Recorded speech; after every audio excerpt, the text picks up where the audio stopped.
Alors, bonjour. Aujourd'hui, on parle des suites. Nous sommes en mathématiques première secondaire. Mon nom, c'est Amélie Simard. J'enseigne au Centre de service scolaire des Phares. Alors, avant de commencer, on va faire un petit peu de vocabulaire, question d'avoir les bons mots pour parler de nos suites en mathématiques. Première des choses, la régularité, c'est un lien entre les différents termes d'une suite. Ça peut être, mettons, plus 2, moins 7, divisé par 4, fois 3, etc. Le terme, c'est chaque élément d'une suite. Donc, chacun des nombres va s'appeler un terme. Le rang, ben, c'est dans une suite, la position qui est occupée par un terme. Et là, on va aller faire des exemples de ce qu'on vient de voir. J'ai une suite. Donc, ici, j'ai les termes 5, 7, 9, 11 et 13. Quelle est la régularité? Donc, entre chacun, quel est le lien? Là, à ce moment-là, moi, je crois, là, 5, 7, j'ai fait plus 2. 7 à la 9, j'ai fait plus 2. Donc, ça serait vraiment plus 2. Quel est le rang du chiffre 9? Bien, ici, lui, il est le premier rang, lui, il est le deuxième. Le chiffre 9, bien, occuperait le troisième rang. Quel est le terme suivant? Donc, celui qui me manque ici, 13, bien là, si j'applique ma régularité de plus 2, bien, ça serait 15. Et là, on pourrait représenter aussi cette suite-là dans une table de valeurs. Donc, lorsque j'ai un tableau comme ça, où je vais marquer mes différents rangs ici, donc 1, 2, 3, 4, 5, 6, ça c'est mes rangs. Je vais marquer mes termes en dessous. Donc, ça, on appelle ça ici une table de valeurs. Donc, on avait dit qu'on commençait avec 5, ensuite 7, ensuite le troisième, c'était 9. Après ça, on avait dit 11, 13 et on avait trouvé ici le 15. Donc, ça, c'est ma table de valeurs qui a été complétée avec ma suite, les différents rangs et les différents termes.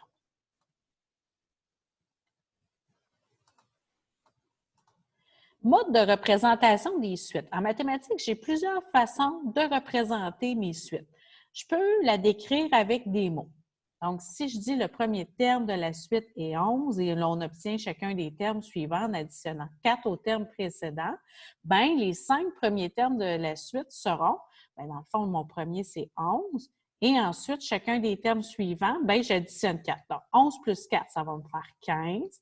Ensuite, on aurait 15 plus 4, ça fait 19. Ensuite, 19 plus 4, ça fait 23.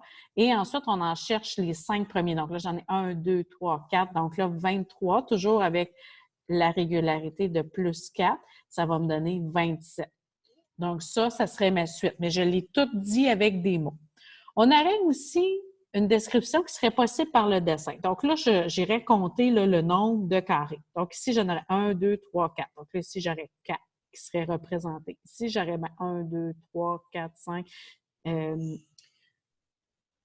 Donc là, ici, j'aurais 7. Ici, j'aurais combien? 1, 2, 3, 4, 5, 6, 7, 8, 9, 10. Donc ici, j'aurais 10. Donc là, ici, ma régularité observée, j'ai toujours dans chacun des cas, j'ai toujours plus 3. Donc, ça, c'est mes deux premiers types de représentation. Ça fait appel à des choses qu'on avait déjà vues en classe. Je peux aussi avoir les tables de valeurs. Donc, ici, on avait vu déjà comment la compléter. Donc, ici, si j'ai mon premier rang, là, c'est 48 qui est au premier rang. Donc, ici, j'aurais 48. Ici, j'aurais 24 qui serait dans mon deuxième rang. Ici, mon troisième, ça serait 12. Ici, mon quatrième, ça serait 6 et ainsi de suite. Donc, ça serait vraiment la représentation sous forme de table de valeurs. Je peux aussi avoir par graphique. Donc, ici, qu'est-ce qui va arriver? Bien, j'ai mon rang qui est ici.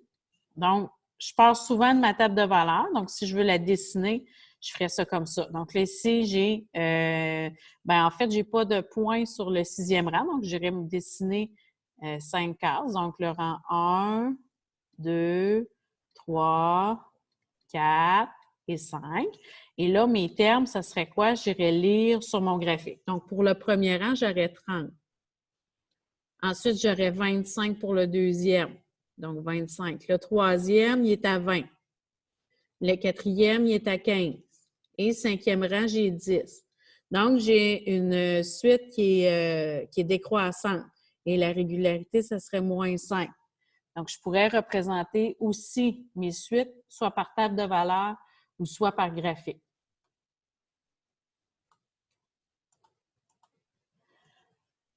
Ensuite, on va dire qu'une suite est arithmétique lorsque ma régularité est toujours la même. Et là, lorsqu'on va la représenter sur une droite, comme on a vu tout à l'heure, elle peut être croissante, décroissante, comme on a vu, ou constante. Et là, je vais vous tracer un petit peu la forme pour vous indiquer de quoi ça aurait l'air. Donc, croissante, bien, ça monte toujours comme ça. Décroissante, bien, c'est le contraire, c'est comme on a vu tantôt. Donc, si j'ai un graphique ici avec mes rangs et mes termes, puis constante, bien, ça reste cette forme-là. Donc, ce serait toujours le même terme qui reviendrait à chacun des rangs.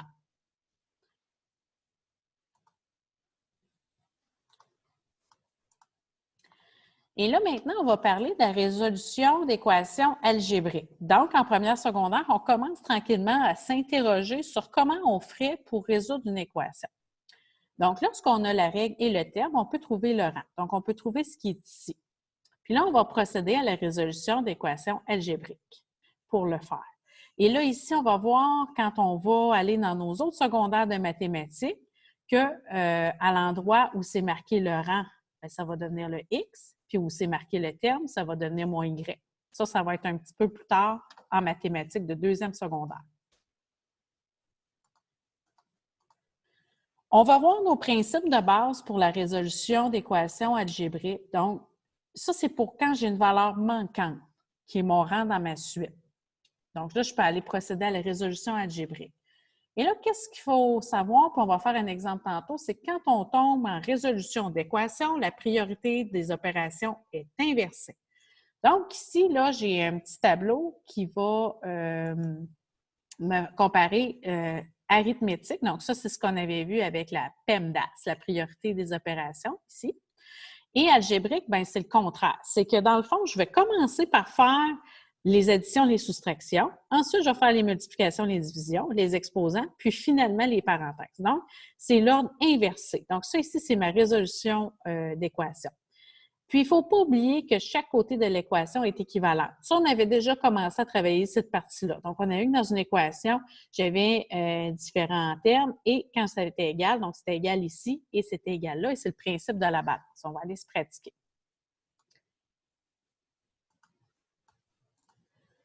Et là, je fais un petit rappel en même temps parce que lorsque je vais aller changer des fois des nombres à gauche et à droite de l'équation, bien, il faut que je fasse l'opération inverse. Donc, c'est quoi l'opération inverse de l'addition? C'est la soustraction. C'est quoi l'opération inverse de la soustraction? C'est l'addition. Multiplication, son inverse, c'est la division. Puis la division, l'inverse, c'est la multiplication. Là, on va aller faire un exemple de résolution algébrique. Là, c'est pour s'amuser. On avait déjà vu un petit peu c'était quoi le principe. Donc là, j'ai dit, je commence par l'inverse de PEMDAS. Donc ici, je vais commencer par traiter les plus et les moins, ensuite multiplier, diviser, ensuite exposant, ensuite parenthèse. Ici, il faut faire attention. Mon terme manquant, c'est mon X, mais il est collé avec mon 4. Fait que quand c'est collé, ça veut dire que c'est multiplié. Donc, 4X plus 9, ça revient à dire 4 fois X plus 9. Mais là, je les mets collés ensemble parce que si je me mets à faire des signes de fois dans mes équations algébriques, bien là, je vais être perdue puis je vais mélanger les X avec les multipliés. Donc, on les colle ensemble pour dire qu'ils sont multipliés. Donc, première chose, je vais aller souligner, comme dans ma priorité des opérations, je vais traiter mon plus 9. Et là, dans le fond, je veux l'isoler. Donc, je veux l'envoyer de l'autre côté pour que mon X, isoler la variable, c'est trouver sa valeur. Je veux qu'il soit tout seul, le X, sur son côté. Donc, je vais envoyer le 9 de l'autre côté. Et là, qu'est-ce qui va arriver? Il va me rester 4X est égal à 25 moins 9. En franchissant ici moins égal, il faut que je fasse mon opération inverse. Donc, 4X va être égal à 25 moins 9 et ça va me donner 16. Et là, bon, j'ai réglé le cas des plus, des moins. Je serais rendue à l'autre étage, donc multiplier, diviser. Donc, ici, mon chiffre 4, bien, il faut que je fasse l'opération inverse pour pouvoir m'en départir. Donc, là, ici, il disparaît. Donc, X va être égal à 16 divisé par 4. 16 sur 4, c'est 16 divisé par 4. Donc, finalement, X va être égal à 4. Donc, ça, c'est une résolution d'équation algébrique comme on a fait avec PEMDAS, sauf à l'inverse. Donc, c'est l'inverse des priorités des opérations. On avait déjà parlé un petit peu de ça lorsqu'on avait cherché nos inconnus.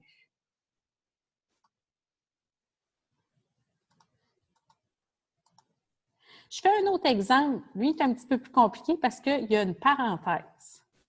Donc, ce qu'on va aller faire ici, première des choses, parenthèse, je n'y touche pas tout de suite, hein, parce que je suis l'inverse de PEMDAS, je suis en résolution algébrique. Donc, je vais commencer ici par mon 4+.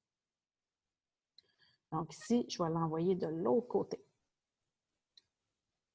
Donc, je vais avoir 3x, donc 3 fois x moins 6, va être égal à 10 moins 4. Donc, 3 fois x moins 6 va être égal à 6. Et là, dans le fond, je vais aller m'occuper de ma parenthèse. Parce que là, je dois aller l'ouvrir pour aller résoudre à l'intérieur. Donc, qu'est-ce que je vais faire? Je vais faire 3x moins 6. Là, c'est lui que je vais aller traiter, mais on va multiplier, je vais finir avec lui. Donc, l'opération inverse de l'autre côté, ça devient l'addition. Donc, 6 plus 6. Fait que 3x va être égal à 12. Et là, il va juste me rester la division à faire. Donc, ici, je vais diviser par 3. Ici, je vais diviser par 3. X va être égal à 4. Donc, j'ai commencé ici par aller faire la partie qui était mon 4+, là, que je voulais envoyer de l'autre côté.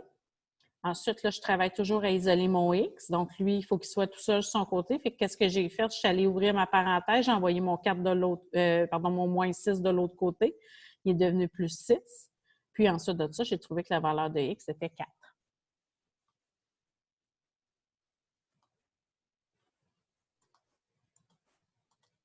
Pour aller plus loin dans la matière, et là, surtout les parties sur la résolution d'équations algébriques, ça prend un petit peu de pratique. Il faut développer son œil de lynx pour être capable de le faire comme il faut.